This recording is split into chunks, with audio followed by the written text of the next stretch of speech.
अस्सलाम वालेकुम, welcome back students. I am Mohammad Asif Farid, your biology tutor. और आज हम पढ़ेंगे हमारा पार्ट 1 बायोलॉजी के अंदर सेकंड चैप्टर हम लोगों ने शुरू किया है, जिसको हम बोलते हैं बायोलॉजिकल मॉलिक्यूल्स। और इस चैप्टर के अंदर आज का जो हमारा टॉपिक है वो है क्लासिफिकेशन ऑफ लिपिड्स। तो आपको याद होगा प्रीवियस लेक्चर के अंदर हम लोगों ने लिपिड्स का इंट्रोडक्शन सारा पढ़ा है कि वो हाइड्रोफोबिक कंपाउंड्स हैं, वाटर में इनसॉल्युबल हैं, फिर एनर्जी स्टोर करते हैं, इंसुलेशन करते हैं। तो हमने काफ़ी चीज़ें पढ़ी हैं अबाउट लिपिड्स। आज का हमारा टॉपिक जो है वो क्लासिफिकेशन के बारे में है। तो हमारी बुक के अंदर जो है वो आपको मिलेगा कि हम 4 जो है वो लिपिड्स की टाइप्स की बात करेंगे, और भी हैं लेकिन हम बेसिक में चल रहे हैं। तो आपको यहाँ पर दिख रहे हैं असाइल ग्लिसरॉल, वैक्सेस, फॉस्फोलिपिड, टर्पेनॉइड्स। तो सबसे पहले जो है वो हम शुरू करेंगे असाइल ग्लिसरॉल के साथ। तो यहाँ पर आपको दिख रहा है कि मैंने इसको नोट किया है, असाइल ग्लिसरॉल। तो ये आपका लॉन्ग क्वेश्चन भी है। सबसे पहली बात आप याद रखिएगा कि जो असाइल ग्लिसरॉल हैं इनको बोलते हैं न्यूट्रल लिपिड्स, ठीक है। तो जो असाइल ग्लिसरॉल हैं इनका एक और नाम है न्यूट्रल लिपिड्स, और इन्हीं को बोलते हैं ट्राईग्लिसराइड। इनको बोलते हैं ट्राईग्लिसराइड, या इनका नाम है ट्राई असाइल ग्लिसरॉल। तो सबसे पहला जो पॉइंट है वो आपको इसके कॉमन नेम्स याद रखने चाहिए कि जो असाइल ग्लिसरॉल है इसके और नाम क्या हो सकते हैं। दूसरी बात, अब हम क्या करेंगे, जो आपके पास असाइल ग्लिसरॉल है इसके अंदर हमने देखना है कि इसमें कौन सी 2 चीज़ें शामिल हैं, किन चीज़ों से मिलके बना है। तो मैंने यहाँ लिखा है कि जो असाइल ग्लिसरॉल होते हैं, ये मैंने इसको डिफाइन किया है, ये होते हैं एस्टर्स। तो एस्टर कैसे बनेगा, जब एक एसिड रिएक्ट करेगा अल्कोहल के साथ। तो ये जो एस्टर बनेगा, ये एस्टर किन के दरमियान है, फैटी एसिड के दरमियान, यहाँ लिखा है मैंने फैटी एसिड एंड ग्लिसरॉल के दरमियान जो है, इन 2 चीज़ों के दरमियान जो लिंकेज है उसको एस्टर बोलते हैं। तो क्वेश्चन है कि असाइल ग्लिसरॉल केमिकली क्या है। तो हम बोलेंगे कि जो असाइल ग्लिसरॉल हैं they are esters of fatty acid and glycerol. अभी हम 1 मिनट के अंदर इसको देखेंगे कि ये कैसे इसके अंदर जो है वो अरेंजमेंट होगी मॉलिक्यूल्स के।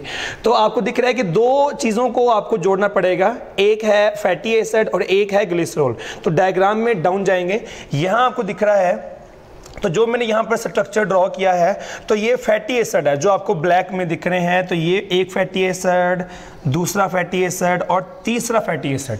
तो ये देखिए आपको दिख रहा है कि फैटी एसिड मैंने यहाँ पर ड्रॉ कर दिया है। तो हम क्या ड्रॉ करने जा रहे हैं, हम ड्रॉ करने जा रहे हैं कि जो असाइल ग्लिसरॉल है उसका स्ट्रक्चर कैसा है। तो मैंने बताया कि असाइल ग्लिसरॉल जो है, अगर आप इसको ड्रॉ करना चाह रहे हो, इसको प्रोड्यूस करना चाह रहे हो, तो आपको फैटी एसिड और ग्लिसरॉल दोनों रिक्वायर्ड हैं। तो पहले मैंने क्या ड्रॉ कर दिया, यहाँ मैंने ड्रॉ कर दिया फैटी एसिड RCOOH। तो ये भी एक fatty acid, 2 fatty acid, 3 fatty acid. इस स्ट्रक्चर के अंदर आपको दिख रहा है कि मैंने यूज किए हैं 3 फैटी एसिड्स। साथ मैंने क्या ड्रॉ करना पड़ेगा मुझे, ग्लिसरॉल। तो ये मैंने ड्रॉ किया है ग्लिसरॉल। आपको दिख रहा है कि ग्लिसरॉल के अंदर 3 कार्बन है, 1 2 3, 3 कार्बन है, तीनों कार्बन के पास OH है। तो ये एक ट्राइयोल है, इसमें ये अल्कोहल है, इसमें आपको OH मिल रहा है। तो यहाँ पर फैटी एसिड है, यहाँ पर ग्लिसरॉल है। तो आपने कहा फैटी एसिड और ग्लिसरॉल के दरमियान जो है वो रिएक्शन होगा। तो रिएक्शन कैसे होगा, ये हमारे पास एसिड है, तो यहाँ से H जाएगा और यहाँ से OH। तो आपको दिख रहा है, तो जो चीज़ें यहाँ से रिमूव होंगी वो उसको मैं जो है वो सर्कल में कर रहा हूँ, लें जी। तो आपको दिख रहा है कि यहाँ से जब ये रिएक्शन हो जाएगा तो इसका H, इसका OH, एक वाटर का मॉलिक्यूल चला गया, दूसरा वाटर का मॉलिक्यूल चला गया, तीसरा वाटर का मॉलिक्यूल चला गया। इसका मतलब है जब मैं इस वाटर के मॉलिक्यूल को यहाँ से रिमूव कर दूंगा, तो आप गौर करें कि ये कार्बन, जो ये कार्बन है, ये वाला कार्बन और जो ये वाला कार्बन है, इन दोनों कार्बन के दरमियान क्या बचेगा, सिर्फ और सिर्फ ऑक्सीजन बचेगा, ठीक है ना। फिर देखिए मैंने क्या बताया आपको, यहां मैंने ड्रॉ किया है फैटी एसिड, यहां मैंने ड्रॉ किया है ग्लिसरॉल, ठीक है। तो हमने क्या किया, दोनों के दरमियान हमने रिएक्ट किया है। तो मैंने आपको बताया कि जब आप इसको रिएक्ट करेंगे तो इसका H, इसका OH, एक वाटर का मॉलिक्यूल चला गया है, दूसरा वाटर का मॉलिक्यूल चला गया और तीसरा वाटर का मॉलिक्यूल चला गया। ये 3 वाटर के मॉलिक्यूल यहाँ से रिमूव हो जाएंगे। फिर मैंने आपसे कहा जब वाटर का मॉलिक्यूल यहाँ से रिमूव हो जाएगा तो इन 2 जो आपके पास कार्बन है इनके दरमियान भला क्या बचेगा, आपके पास इन 2 कार्बन के दरमियान जो है ना वो हमारे पास बचेगा ऑक्सीजन, ठीक है। तो इसको अब यहाँ से रिमूव करें हम लोग, तो क्या बचेगा आपको यहाँ पर दिख जाएगा। तो देखें, तो इन दोनों के सेंटर में क्या मिलेगा आपको, ऑक्सीजन। तो बिल्कुल ऐसे ही यहाँ भी आपको मिलेगा ऑक्सीजन, बिल्कुल ऐसे ही यहाँ भी आपको मिलेगा ऑक्सीजन। तो मैंने एक रफ सा यहाँ पे ड्रॉ कर दिया, ठीक है। तो ये आपको दिख रहा है ऑक्सीजन, तो इस बॉन्ड का नाम एस्टर है जो सेंटर में बना है, ठीक है ना। तो ये कार्बन और ये कार्बन, ये ग्लिसरॉल है और ये एसिड है, दोनों के दरमियान जो लिंकेज है उसका नाम है एस्टर। इसलिए हमने ऊपर क्या लिखा था कि जो असाइल ग्लिसरॉल हैं वो एस्टर्स होते हैं, किसके बला, फैटी एसिड के और ग्लिसरॉल के। ये हमारा पॉइंट है। तो आपको आइडिया हो गया कि इनको हमने डिफाइन क्यों किया था इस तरह, ठीक है।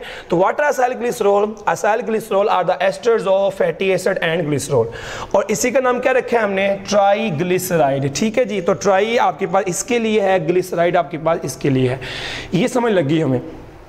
अब इसके बाद हमने क्या पढ़ना है, आप जानते हो कि हमने लिपिड के इंट्रोडक्शन में देखा था कि जो लिपिड होते हैं ना उनके अंदर जो मेन चीज़ है ना वो क्या होगा, उनके अंदर फैटी एसिड उनके अंदर होंगे, ठीक है जी। तो हमारा जो नेक्स्ट पार्ट है वो हम बात करेंगे फैटी एसिड के बारे में। तो यहाँ पर चलेंगे, हमारा नेक्स्ट जो पॉइंट है, तो अब हम बात करेंगे अबाउट फैटी एसिड्स, ठीक है जी। तो आपको टॉप पे दिख रहा है, मैंने वहाँ पे हेडिंग बना दी है फैटी एसिड की।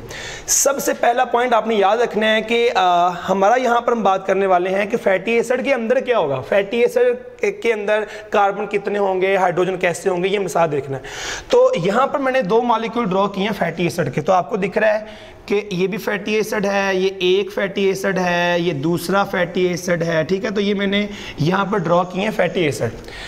ऊपर वाले का नाम है एस्टिक एसिड, नीचे वाले का नाम है ब्यूटाइरिक एसिड। तो आपने और क्या होगा कि चाहे आप बात करें इस वाले कंपाउंड की, एस्टिक एसिड की, चाहे आप बात करें ब्यूटाइरिक एसिड की, दोनों के अंदर ना कार्बन का नंबर इवन है, ठीक है। यहाँ पर 2 है, यहाँ पर 4 है। तो आपने याद रखना है कि फैटी एसिड के अंदर जो है ना हमेशा इवन नंबर होगा कार्बन एटम का। ये आपने बात याद रखनी है कि फैटी एसिड जो है ना उनके अंदर लाजमन इवन नंबर कार्बन का होना है। एक बात हमारी होगी।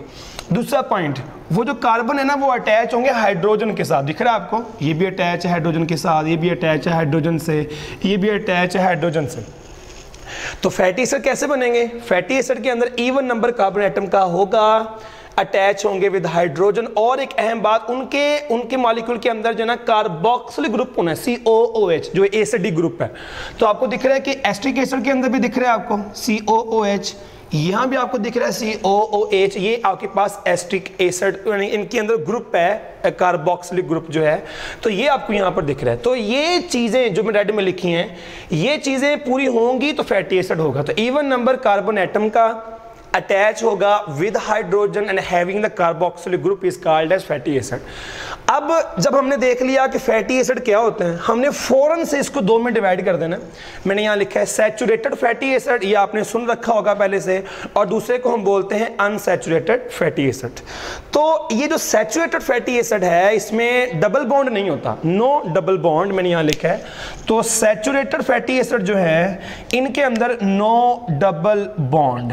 और अगर बात करेंगे अनसैचुरेटेड की, तो इसमें क्या मिलेगा आपको, इसमें आपको मिलेगा डबल बॉन्ड। और मैंने यहां पे लिखे up to 6 maximum 6 double bond आ सकते हैं। 1 बी में भी पॉसिबल है, 2 भी पॉसिबल हैं, 3 बी 4 बी, 6 मैक्सिमम जो है वो डबल बॉन्ड आ सकते हैं। अगर हम जाएं एग्जाम्पल में जो मैंने यहाँ पर ड्रॉ किया है, तो आपको दिख रहा होगा कि इस जो मैंने यहाँ पर 2 ड्रॉ किए हैं स्ट्रक्चर, इनके अंदर जो है ना वो डबल बॉन्ड नहीं है। इसका मतलब है जो 2 मैंने ये ड्रॉ किए हैं, ये दोनों में से किस कैटेगरी से बिलोंग करते हैं, ये सैचुरेटेड फैटी एसिड से बिलोंग करते हैं। तो दोनों चीज़ों का, दोनों टाइप्स का हमने फर्स्ट पॉइंट लर्न कर लिया। आगे चलते हैं। अब हमारे ज़हन में क्वेश्चन आना चाहिए कि कौन से ऐसे ऑर्गेनिजम्स हैं जिनके अंदर क्या मिलेगा आपको, ये फैटी एसिड मिलेंगे। ये कौन है आपके पास, तो एनिमल्स आप याद रखेंगे। तो मैंने यहाँ लिखा है कि जो एनिमल फैट्स होते हैं ना, ये क्या होते हैं भला, जो एनिमल फैट्स होते हैं उनके अंदर आपको मिलते हैं सैचुरेटेड फैटी एसिड, और ये स्ट्रेट चेन होते हैं। एनिमल्स के, हम एनिमल्स की बात कर रहे हैं। तो एनिमल के अंदर जो है ना, एनिमल फैट्स जो हैं उसके अंदर सैचुरेटेड फैटी एसिड होते हैं और वो स्ट्रेट चेन होते हैं। प्लांट फैट जो हैं उनके अंदर होता है अनसैचुरेटेड फैटी एसिड और वो ब्रांच चेन होते हैं, ठीक है जी। तो वो ब्रांच आपको मिलते हैं फैटी एसिड्स, ठीक है। तो ये हमने क्या सीखा, हमने पहले बात की सैचुरेटेड में कौन आएंगे, क्या मामला उसके अंदर है और इसके अंदर क्या चीज़ें मिलेंगी आपको। हमारा नेक्स्ट पॉइंट इसके अंदर है, आपने याद रखना है कि वो फैट्स जिनके अंदर क्या मिलेगा आपको, अनसैचुरेटेड फैटी एसिड वो लिक्विड होते हैं रूम टेम्परेचर पे, वो लिक्विड होते हैं रूम टेम्परेचर के और उनको बोलते हैं ऑयल। ये आपने याद रखना है। तो ऐसे फैट जिनके अंदर आपको मिले unsaturated fatty acid, they are liquid at room temperature, उसे बोलते हैं ऑयल। ये आपने याद रखना है। ऐसा किन में होगा? ऐसा होगा प्लांट्स के अंदर। तो आपने याद रखना है कि प्लांट और एनिमल दोनों में से किसके फैट जो हैं वो लिक्विड हैं एट रूम टेम्परेचर, तो वो प्लांट के फैट जो हैं दे आर कॉल्ड ऑयल, और ये जो है वो लिक्विड है एट रूम टेम्परेचर। और अगर आप बात करते हैं अबाउट सैचुरेटेड फैटी एसिड, यानी कि एनिमल्स की बात करेंगे, तो देखें तो ऐसे फैट्स जिनके अंदर क्या मिलेगा आपको? सैचुरेटेड फैटी एसिड, तो they are solid at room temperature. ये आपने याद रखना है। और ऐसा किन में होगा? ऐसा होगा एनिमल्स के अंदर। ठीक है, ये हमारे सारे जो है पॉइंट्स जो है वो क्लियर है। तो हमने क्या सीखा है अभी? हमने ये सीखा कि फैटी एसिड जो है वो क्या है। फैटी एसिड के अंदर क्या मिलेगा आपको? फैटी एसिड के अंदर जो है वो इवन नंबर कार्बन का होना चाहिए, attach with hydrogen, having carboxyl group. ये हमने सीखा और हमने यहाँ पर ड्रॉ भी किया है। फिर हमने बात की इसकी दो टाइप्स हैं, saturated fatty acid and then the unsaturated fatty acid. If we talk about the saturated fatty acid, then these are the fatty acids with no double bond. इसमें कोई डबल बॉन्ड नहीं है, जैसे मैंने वहाँ पर ड्रॉ किया। फिर हमने सीखा कि ऐसे फैटी एसिड किन में होते हैं? एनिमल के अंदर होते हैं, और ये स्ट्रेट चेन भी होते हैं। और फिर हमने कहा वो फैट्स जिनके अंदर इस तरह के फैटी एसिड होंगे वो होते हैं सॉलिड एट रूम टेम्परेचर, और वो फैटी फैट्स जिनके अंदर क्या मिलेगा आपको? जिनके अंदर आपको मिलेंगे ये fatty acid, they are liquid at room temperature and they are called as oils. और हमने सीखा कि प्लांट वाले जो हैं वो ऑयल हैं और एनिमल वाले जो हैं वो होते हैं सॉलिड एट रूम टेम्परेचर। आपने याद रखना है जो स्पेसिफिक ग्रेविटी होती है लिपिड की वो होती है 0.8 और पानी की 1 होती है, हमें पहले से इस बात का पता है, तो 0.8 होती है। अब हम जाएंगे बिल्कुल टॉप पे, हमारा लास्ट पॉइंट है सोलबिलिटी। ये हमारे टॉपिक का लास्ट पॉइंट है। तो आपने याद रखना है यहाँ पर कि लास्ट लेक्चर में हमने बात की थी कि लिपिड जो है ना they are insoluble in water. ये हम पहले बात कर चुके हैं कि लिपिड जो है they are insoluble in water, पानी में हल नहीं होते हैं। फिर मैंने आपको सिखाया था कि जब वो पानी में हल नहीं होते तो किस में हल होंगे? तो वो हल होंगे ऑर्गेनिक सॉल्वेंट में। तो क्वेश्चन है कि देखें, अब यहाँ पे आते हैं ना, तो एक आपको दिख रहे हैं 2 कार्बन वाला फैटी एसिड, एक आपको दिख रहा है 4 कार्बन वाला फैटी एसिड। तो क्वेश्चन है कि दोनों में से, इन दोनों में से ऑर्गेनिक सॉल्वेंट के अंदर किसकी सॉल्युबिलिटी ज्यादा होगी? तो आपने याद रखना है जिसकी कार्बन चेन बड़ी है, जिसकी कार्बन चेन लॉन्ग है, उसकी सॉल्युबिलिटी ज्यादा होगी। ऊपर लिखा है मैंने। तो आपने याद रखना है कि सॉल्युबिलिटी हो, चाहे मेल्टिंग पॉइंट हो, चाहे बॉइलिंग पॉइंट हो, ये इंक्रीज करते हैं। तो सॉल्युबिलिटी भी बढ़ती है, मेल्टिंग पॉइंट भी बढ़ते हैं, बॉइलिंग पॉइंट भी बढ़ते हैं। कब बढ़ते हैं? किसके बढ़ने से इंक्रीज होते हैं? कार्बन चेन के बढ़ने से इंक्रीज होते हैं। मैंने आपको बता दिया। जैसे आपको बताया मैंने कि 2 कार्बन और 4 कार्बन दोनों में से कौन से वाला है जो सॉल्वेंट के अंदर ज्यादा जल्दी हल हो जाएगा? वो आपके पास क्या है? वो 4 कार्बन वाला है, क्योंकि इसकी कार्बन चेन लंबी है। तो ये हमने सीख लिया कि जो फैटी एसिड होते हैं उनकी सॉल्युबिलिटी ऑर्गेनिक सॉल्वेंट में जो है वो कैसे होगी। तो ये हमारा टॉपिक था। आज हमने क्या सीखा? आज का हमारा टॉपिक था क्लासिफिकेशन ऑफ लिपिड, और हमने शुरू किया विद असाइल ग्लिसरॉल। हमने देखा उसका कॉमन नेम जो न्यूट्रल लिपिड है, ट्राइग्लिसराइड है, ट्राई असाइल ग्लिसरॉल है। फिर देखा हमने उसे डिफाइन कैसे करते हैं। फिर सीखा हमने कि असाइल ग्लिसरॉल के अंदर वैसे है क्या। तो मैंने बताया कि ग्लिसरॉल फैटी एसिड और ग्लिसरॉल है। हमने दोनों का रिएक्ट करना सीखा। और फिर हमने लास्ट पे क्या सीखा कि जो फैटी एसिड हैं वो उनके अंदर क्या क्या चीज़ें शामिल हैं, उनकी टाइप्स कौन सी वाली हैं, एनिमल फैट किस तरह के होते हैं और प्लांट फैट किस तरह के होते हैं। ये हमारा आज का टॉपिक था। उम्मीद है आपको काफ़ी हेल्प मिली होगी। Wish you all the best. अल्लाह हाफिज़।